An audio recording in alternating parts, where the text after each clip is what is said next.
తెలుగు ఉపాధ్యాయుని మనందరికీ కాంటెంపరీ ఇప్పుడు మొబైల్ ఆ సెల్ ఫోన్ గురించి ఒక అందపద్యం మనం దాన్ని ముప్పలు తెలిసిన ఎలాగా వాడుతున్నామనేది ఒక పద్యం. రెప్పల చాటున కళ్ళను రెప్పల చాటున కళ్ళను నిప్పుల కొలిమగుచే నిప్పుల కొలిమగు మొబైలు నిలువున కాచున్.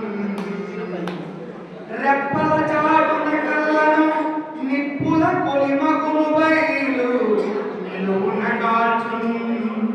ముప్పని ముప్పని మనసుకు తెలిసిన అది ముప్పని మనసుకు తెలిసిన తప్పక వాడుకు సమయము దహనము చేయున్. అది ముప్పని మనకు తెలిసినా సరే తప్పకుండా వాడుతూ మన సమయాన్ని మొత్తం కూడా వేస్ట్ చేసుకుంటున్నాం. మరి తప్పదండి. ఇంకొకటి దేహమే దేవాలయం అనేటువంటి దాంట్లో 3 పద్యాలు ఒకటే చదివేసి ఆపిస్తాం. తన్మయత్వము తోడను తనను తాను తన్మయత్వము తోడను తనను తాను తెలుసుకొనజాలు జీవుడు దేవుడవును తెలుసుకొనజాలు జీవుడు దేవుడవును.